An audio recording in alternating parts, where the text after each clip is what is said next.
When my own family locked me in the basement like a criminal, I thought it was the end, but they didn't know about my secret safe worth $3 million. What happened next didn't just change my life, it revealed the true colors of the people I loved most in the world. My name is Laura, and at 78, I thought I knew my family like the back of my hand. I raised 4 children after my husband's death 30 years ago, helped raise and was always the family grandma everyone turned to for advice and support. But it turns out when big money is involved, even the closest people can become strangers. My husband, Robert, was a successful architect and I was a certified accountant.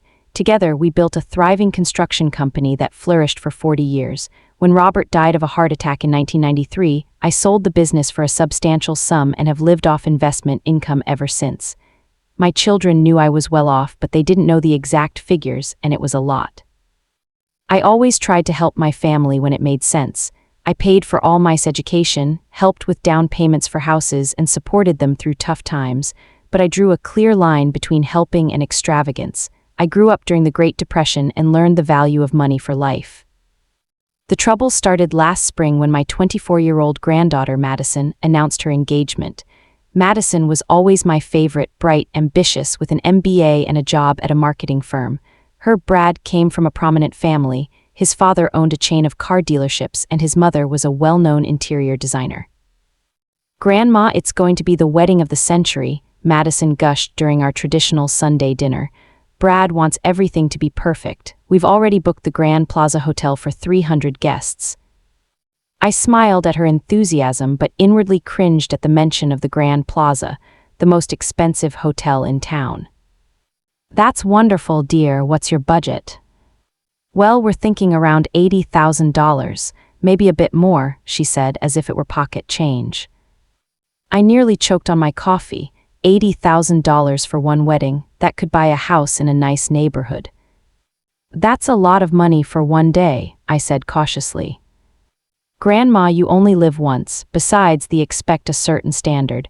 They're covering half, but we still need $40,000. That's when my daughter Susan, Madison's mother, chimed in.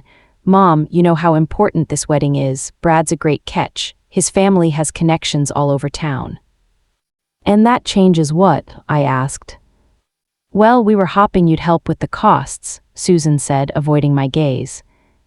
There it was, they wanted me to foot the bill for this extravagant wedding. "I'll happily contribute a reasonable amount to Madison's wedding," I said diplomatically, "but $80,000 isn't reasonable, it's wasteful." Madison's face darkened. "Grandma, you're rich, this is nothing to you." "Dear, just because I have money doesn't mean I should spend it recklessly. I can give you $15,000, that's more than enough for a beautiful wedding." "15,000, Madison exclaimed. "That won't even cover the flowers." "Then maybe you need to rethink your plans," I said firmly. That conversation sparked months of family pressure. Susan called me daily, explaining why this wedding was so crucial. My son Michael, father of 2 boys, joined the campaign. "Mom, you've always been generous," he'd say. "Why are you being so stingy now? You have millions." "Michael, I have money because I don't spend it on nonsense," I replied. $80,000 for one wedding is nonsense. But the pressure only grew. My other daughter, Jennifer, joined the chorus of complaints. Even my youngest son, David, who usually stayed out of family drama, started hinting that I was getting too old and selfish. "Mom, this might be your last chance to see your granddaughter happy," he said during one particularly hurtful conversation. Those words cut deep. They were implying I wouldn't live much longer and that it was my duty to spend my money on their wishes. Things took a serious turn in July when the whole family gathered at my house for a family meeting. I thought it would be a routine discussion, but it was a carefully planned intervention. All 4 of my children sat in my living room with grim faces. Madison was there too, along with Brad and a few other. "Mom, we need to talk," Susan began in a formal tone. "We're all worried about your behavior lately," Michael added. "My behavior?" I said, taken aback.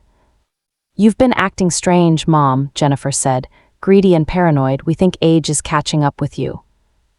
Anger surged inside me. "I'm perfectly fine, thank you, and refusing to spend $80,000 on one wedding isn't a sign of dementia, it's common sense. Grandma Laura, Brad interjected in a polite tone that instantly put me on edge. I understand your concerns, but this isn't just a wedding, it's an investment in your granddaughter's future. My family expects a certain level, and if we don't meet those expectations. Then what? I snapped. It could hurt Madison's career, he finished. In our circles, reputation is everything. I saw it clearly now. They were emotionally blackmailing me, threatening that refusing to fund the wedding would harm Madison's future. Fine, I said, standing up. I get it. You didn't come here for a family talk, you came to strong-arm me into writing a check, but my answer is still no. Mom, be reasonable, David pleaded. I am reasonable, you're not. Grandma, you're ruining my life, Madison cried, tears streaming down her face. I'm not ruining your life, dear. I'm just refusing to fund your unrealistic fantasies. The family left in icy silence. I thought that was the end of it, but I was wrong. Throughout August, they completely cut me off. No calls, no visits, it hurt, but I stood my ground. I'd lived too long to let anyone manipulate me, even my family. Then came something I never could have expected. On September 15, I was home alone, as usual. Around 7 in the evening, there was a knock at the door. I opened it to find Michael and David. Hey, Mom, Michael said with a forced smile. Can we come in? We need to talk. I was glad to see them after a month of silence. Of course, come in, I was just about to have dinner. They entered, but something about their behavior felt off. They were tense, exchanging glances, avoiding eye contact. Mom, we've been thinking a lot about the wedding situation, David began. And I waited. And we realized the problem isn't the money, Michael continued. The problem is that you're making all these decisions alone without consulting us. I frowned. It's my money, Michael. Of course I make the decisions. But you're getting older, Mom. Maybe it's time to consider letting someone help you manage your finances. I saw where this was going. You want control over my money. We want to help you make wise decisions, David said gently. We've drawn up some papers that would let us advise you on financial matters. They pulled out a stack of official-looking documents from a briefcase. These give us signing authority on your accounts, Michael explained, just for major expenses, to protect you from impulsive decisions. I took the papers and scanned them. These weren't advisory documents, they were powers of attorney. Signing them would effectively strip me of control over my own money. You want me to hand over control of my estate? I asked bluntly. We want to protect you, David insisted. From whom? Myself. Mom, you're refusing to help your own granddaughter. That's not like you. Maybe your judgment isn't as sharp as it used to be. Rage boiled inside me. My judgment is fine, and I'm not signing these papers. Their faces changed. The forced smiles vanished, replaced by something cold and determined. Mom, this isn't a request, Michael said quietly. What do you mean? We can't let you ruin this family's future with your stubbornness, David said, standing up. They both moved toward me, and suddenly I realized something very bad was happening. What are you doing? I backed toward the wall. What's necessary? Michael replied. David grabbed one of my arms, Michael the other. I struggled, but at 78 I wasn't strong enough against 2 grown men. Let me go, what's wrong with you? You'll sign the papers, Mom, Michael said harshly, sooner or later. They dragged me toward the basement stairs. I couldn't believe it. My own sons were using physical force against me. Help, I screamed. Somebody help me. Scream all you want, David said. The nearest neighbor is 100 yards away. No one's going to hear you. They hauled me down the stairs into the basement, a large room I used for storage and laundry. Old furniture, boxes of stuff, a washing machine, nothing special. We'll leave you here until you come to your senses, Michael said, pushing me onto an old couch. You're insane, I shouted. You can't keep me here against my will. We can and we will, David replied. No one knows we're here. Everyone thinks you're visiting your cousin in Florida. Cousin? What cousin? The one who doesn't exist, Michael smirked. We sent emails from your account to all your friends saying you decided to spend the fall in Florida.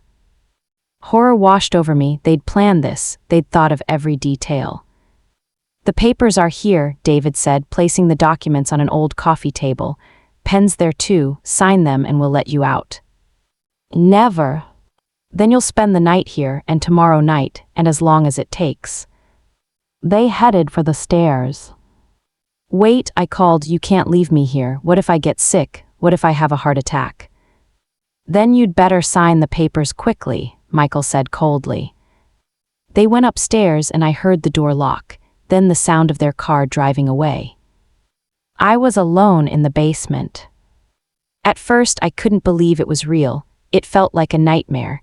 My own sons had locked me in the basement of my own home to force me to sign over my money. I tried to escape. The door was locked from the outside and there were no windows in the basement. I searched for tools, but there was nothing useful.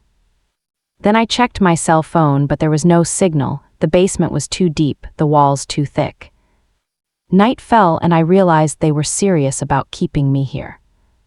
I spent a miserable night on the old couch, wrapped in a dusty blanket I found in a box. I shivered, not just from the cold, but from shock. How could my children do this to me? Where was the family I loved and lived for? In the morning, I heard footsteps upstairs. The door opened and Susan came down with a tray of food. Morning, Mom, she said casually as if nothing was wrong. Brought you breakfast. Susan, thank God, tell the boys they're out of their minds. Let me out of here now. I can't do that, Mom, she said calmly, setting the tray on the table.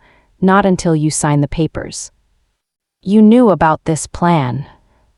Of course I did, it was my idea. The world crumbled around me. Susan, my eldest daughter, whom I'd raised alone after my divorce, whom I'd given birth to at 19, she was the mastermind. How could you? Easily, she said, sitting in an old armchair across from me. You've gotten selfish, Mom. You have millions and you refuse to help your own family. I've always helped the family. I paid for all the grandkids' education, helped with houses, cars. But now, when we really need a big sum, you're saying no. Do you know how much that wedding you're ruining costs? $80,000 is too much for one day. It's pocket change to you, Susan snapped. You have millions, you live alone in this huge house, hoarding money like a miser. That money is my legacy for all of you. After you're gone, we need it now. Madison needs it now. I realized talking to her was pointless. Greed had completely clouded her judgment. Susan, this is kidnapping, false imprisonment. You could go to prison for this. No one will ever know, she smirked. Everyone thinks you're in Florida, and when you come back, you'll have signed the papers. No one will believe your own family locked you up. She was right. Who would believe such a wild story? And if I never sign? You will, sooner or later, we have time. She left, locking me in again. The second day was worse than the first. I began to grasp the gravity of the situation. They were truly prepared to keep me here for weeks if necessary, and no one would look for me because everyone thought I'd left voluntarily. That evening, Michael came down. Well, Mom, ready to be reasonable. Michael, please, I begged. I'm your mother, how can you do this to me? I don't like it, he admitted, but you've left us no choice. Madison's wedding is in 3 weeks. If we don't get the money this week, it'll be too late. Why is this wedding so important to you? Michael sat on the edge of the couch and for the first time looked sincere. Because they are our chance, he said quietly. I'm drowning in debt, Mom. My business is failing. If Madison marries Brad, his father can help me with loans, new contracts. It's our only hope. So that was it. It wasn't just about the wedding. Michael planned to use his daughter's marriage as a business opportunity. And for that, you're locking your own mother in a basement. For that, I'd do anything, he said and left. On the third day, no one visited. They left water and some food at the top of the stairs. I realized this was psychological pressure. They wanted me to feel completely isolated. I spent the time thinking. My 4 children had united against me. They were willing to keep me locked up as long as it took. They had full control and they knew it. But there was one thing they didn't know. In the corner of the basement, behind an old cabinet, was a safe I'd installed 20 years ago. Robert had insisted we have a secure place for important documents and valuables in case of fire or robbery. The safe was hidden behind a false wall, undetectable unless you knew exactly where to look. Inside that safe weren't just jewelry and papers. There was also my emergency cash reserve, $300,000, and most importantly, my real will. My children thought they knew my will because I'd shown them a copy years ago, but they didn't know I'd changed it 2 years back after noticing their growing greed. In the new will, the bulk of my estate, $3.5 million, was bequeathed to various charities.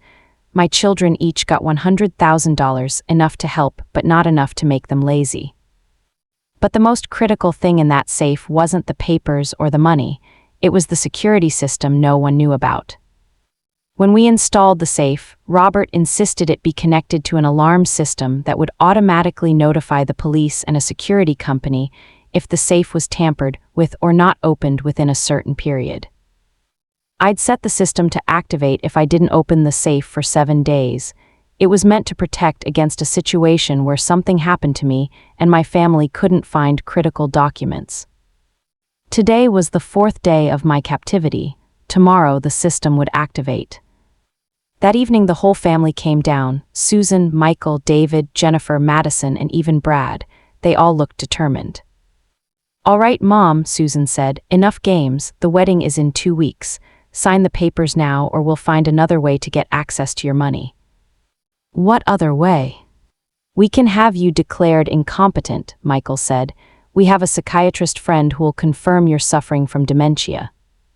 "That's a lie. Who's going to believe an old woman over the testimony of 4 children and a medical report?" Jennifer asked coldly. They were right. They could fabricate a medical report and gain guardianship over me through the courts. Then they'd have full control of my money. "Grandma Laura," Brad said in his smarmy tone, be reasonable. $80,000 is a small sum for someone in your position. In return, you'll get the happiness of your whole family." "If I sign those papers, you'll get control of all my money, not just $80,000, I replied. "We'll consult with you on all major decisions," David promised. "Like you consulted me about this kidnapping." "This isn't a kidnapping," Madison protested. "It's an intervention. We're worried about you." I looked at their faces in the dim basement light. These were my children and I'd birthed them, raised them, loved them, supported them my whole life, and now they were holding me captive like a criminal. "No," I said quietly but firmly. "What?" Susan couldn't believe it. "No, I won't sign the papers. Not today, not tomorrow, not in a month, never." My children's faces darkened with rage. "Then you'll stay here," Michael said. "Forever if that's what it takes," Jennifer added. They turned and headed for the stairs. "Wait," I called, "I have a question." They stopped. "What happens to me after the wedding? Even if I sign and you get the money, what's to stop you from keeping me here? With my signature, you could take all my money, not just $80,000. They exchanged glances and I saw the truth in their eyes. Of course, they weren't going to stop at the wedding expenses. Once they had control, they'd take everything. "We'd never," Madison started, but Brad cut her off. "Stop pretending you care about us," he said to me. "You're planning to leave all your money to charity when you die. We know, we've seen your will." My heart raced. They thought they'd seen my real will, but they'd only seen the old version. "So yeah," Brad continued, "we'll take all the money and there's nothing you can do about it." The cards were on the table. This wasn't just about the wedding. It was a plan to seize my entire estate. They left, leaving me in the dark. The 5th day passed in complete isolation. No one came, just left food and water. I knew this was their final attempt to break my will before moving to the incompetence plan. But I knew that tomorrow, on the 6th day, the safe's alarm would go off. On the morning of the 6th day, I heard unusual activity upstairs. Multiple voices, furniture being moved, phone conversations. Something was happening. Around noon, David came down with a gleeful expression. "Good news, Mom, we've found a solution to your problem." "What problem?" "Your memory and judgment issues. Doctor is coming tomorrow to evaluate you. He's already agreed to confirm you need guardianship. So they weren't waiting any longer. Tomorrow, they'd start the process to have me declared incompetent. Once the court appoints us as your guardians, we can move you to a nice nursing home, David continued, as if doing me a favor, and your money will be used wisely. Starting with Madison's wedding, he added with a smile. I needed to buy time until tomorrow, when the alarm would activate. David, I said carefully, what if I agree to sign papers just for the wedding expenses, not full control, just the $80,000? His eyes lit up. You'd do that? Maybe, but I need time to think, and I want to see exact documents for the wedding costs, not full guardianship. All right, he agreed quickly. I'll talk to the others, maybe we can compromise. He hurried upstairs, clearly to discuss my offer with the family. I knew they wouldn't settle for partial control, they wanted everything, but this bought me a little more time. The rest of the day passed in tense anticipation. I heard heated discussions upstairs, but no one else came down. The night of the 7th day arrived. The safe's alarm was set to go off around midnight. I lay on the couch pretending to sleep and waited. Right at midnight it began. First a quiet beep from the corner of the basement, then the beep grew louder, turning into a siren. Red lights flashed throughout the basement. I'd forgotten how many sensors were down here. Upstairs, chaos erupted. I heard shouts, running footsteps, slamming doors. What the hell is that? Michael yelled. Some kind of alarm, Susan replied. Find the shut-off. But there was no shut-off. The system was autonomous and could only be disabled with a code only I knew. 15 minutes later, the programmed duration, the siren stopped, but the signal had already been sent to the police and security company. Upstairs, the commotion continued, but I knew they'd soon realize they could do nothing. On the morning of the 7th day, the whole family came down, faces grim. What was that alarm? Susan demanded. What alarm? I said innocently. Don't play dumb, the house was screaming all night. Maybe the fire alarm or the security system. We checked every system, Michael said. The signal came from the basement. I don't know what to tell you, I shrugged. They searched the basement but couldn't find the safe. It was too well hidden. Doesn't matter, Brad said finally. Doctor will be here in an hour. After his report, this game is over. They went upstairs to prepare for the crooked psychiatrist's visit. I sat and waited. The police should have received the signal and would come to check, but when? Around 11 in the morning, I heard cars pulling into the driveway, multiple cars. Who's that? Someone upstairs asked, surprised. Police, another voice said in panic. What do they want? No idea, tell them Grandma's not home. I heard the front door open. Good afternoon, officer, how can I help you? We received a distress signal from this address. An unfamiliar male voice said, we need to check on Mrs. Loris' welfare. My mother in Florida for the month, Susan lied. Odd, the signal came from a personal security system registered to her name. Those only activate in emergencies. Maybe a technical glitch. Maybe, but we need to inspect the house anyway. Any objections? A tense pause. Of course not, Michael said finally. Come in. I heard multiple people entering the house. Nice place, the officer remarked. Your mother lives here alone. Yes, but she's very independent for her age.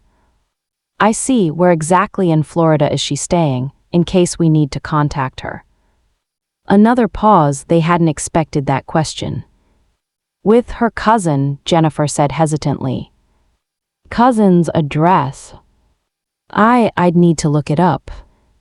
No worries, let's inspect the house first. The signal came from the basement. My heart raced. They were coming to the basement. There's nothing interesting down there, David said quickly, just old stuff. We need to check anyway. I heard footsteps approaching the basement door, then the sound of a key turning. The door opened and two uniformed officers came down the stairs. Anyone here? One called. Here, I shouted with all my strength. I'm here, help me. The officers rushed down and saw me on the couch. Mrs., what are you doing here? They've kept me here for a week, I cried. My own children locked me in the basement to force me to sign papers. The officers exchanged a glance. Wait here, one said, heading back upstairs. I heard loud voices upstairs, then more footsteps coming down. This time, 4 officers and a detective descended. Mrs., I'm Detective Johnson. Can you tell me what's going on here? I told the whole story, the pressure over the wedding, the attempt to make me sign over financial control, the 7 days locked in the basement. These are serious allegations, the detective said, false imprisonment, coercion. I have proof, I said. The papers they wanted me to sign are still here. I pointed to the table where the documents still lay. The detective examined them. These give them full control over your finances, he noted. Exactly, and they plan to declare me incompetent if I didn't sign willingly. At that moment, my entire family came down, escorted by 2 more officers. Mom, Susan exclaimed with fake joy, what are you doing here? We thought you were in Florida. Stop pretending, Susan, I said wearily. It's over. Mrs. says you've been holding her here against her will, the detective said to my children. That's ridiculous, Michael protested. She's unwell, she has dementia, she doesn't remember agreeing to stay in the basement. Agreed to be locked in a basement? The detective asked skeptically. She locks herself in here when she's upset, Jennifer lied. We thought she was in Florida because she told us so. Then explain these documents, the detective said, holding up the papers, and why they're here if Mrs. was in Florida. My children fell silent, realizing they'd been caught. And now, the detective continued, explain why all your neighbors confirmed seeing your cars at this house every day this week if you thought your mother was gone. Their lies unraveled. Detective, Brad interjected, using his most persuasive tone, I think there's been a misunderstanding. Laura is an elderly woman with memory issues. She may have misinterpreted the situation. Mr. Oh, Brad, I'm Mrs. Granddaughters. I see, and what's your connection to these documents? Brad realized he'd overstepped. Nothing, I just... Detective Johnson, I interrupted, may I show you something important? I stood and walked to the corner of the basement where the safe was hidden. What's this? The detective asked as I moved the cabinet, revealing the hidden panel. My safe, its alarm is what called the police. I entered the code and the heavy safe door swung open. Inside were stacks of documents, jewelry, and cash. My God, one officer muttered. I pulled out the most important document, my real will. Here's my actual will, I said, handing it to the detective. As you can see, most of my estate, $3.5 million, is bequeathed to charities. My family gets far less than they think. The detective scanned the document. $3.5 million, he read aloud. That's a significant sum. My children's faces paled as they realized the size of the estate they'd tried to steal. But most importantly, I continued, this safe has an automatic alarm system. If I don't open it within 7 days, it notifies the police. It was designed to protect me in case something happened. The detective approved. My children kept me here exactly 7 days. Last night the alarm went off. The detective turned to my family. So, you not only falsely imprisoned your mother, but also tried to seize control of a multi-million-dollar estate. We just wanted to help her manage her money, Susan said weakly. By locking her in a basement. You have the right to remain silent, the detective began. Over the next hour, my entire family was arrested. Susan, Michael, David, Jennifer, all my children. Madison was arrested as an accomplice despite her tears and claims of ignorance. Brad was arrested for attempting to fraudulently gain control of my finances. As they were led away in handcuffs, I felt a strange mix of relief and deep sadness. These were my children, people I'd birthed and raised, and they were willing to steal everything from me and keep me locked up for life. A medical team examined me and confirmed I was physically fine despite a week in the basement. Psychologically, that was another story. Detective Johnson explained that my children faced serious charges: false imprisonment, attempted fraud, elder abuse. Each could carry years in prison. "What happens now?" I asked. "There'll be a trial, you'll need to testify, but with this evidence, the documents, neighbors' statements, the situation itself, they don't have much of a chance." The next day, the story hit the local news. Family held elderly mother captive over money. Reporters called it the wedding greed case. I received hundreds of calls from journalists, friends, and strangers offering support or sharing similar stories. Elder abuse by family members, it turned out, was more common than I'd thought. My lawyer, Richard Stone, was stunned. "In 30 years of practice, I've seen a lot," he said. "But 4 children conspiring against their own mother like this, it's extreme even by my standards." "What do I do, Richard?" "You could file a civil suit for damages, emotional distress, medical costs, loss of freedom, but the main thing is ensuring they can never touch your money again." He helped me change all my bank accounts, add extra security layers, and upgrade my home's security system. "What about the wedding?" I asked out of curiosity. "Cancelled," Richard chuckled. They learned about the arrests and immediately called off the engagement. Turns out they don't want to be tied to a family of criminals. The irony, the very wedding that blinded my family with greed vanished the moment their greed was exposed. The trial took place 3 months later. It was painful to see my children in the dock, but as I about those 7 days in the basement, the fear, the betrayal, I knew I was doing the right thing. The jury didn't deliberate long. The verdict was unanimous, guilty on all counts. Susan got 4 years in prison as the ringleader. Michael and David got 3 years each. Jennifer received 2 years probation as her involvement was minimal. Madison got 1 year's probation. The court considered her youth and that she was more a tool than an organizer. Brad got 2 years, less than the others, but his career and reputation were ruined. After the trial, none of them tried to contact me.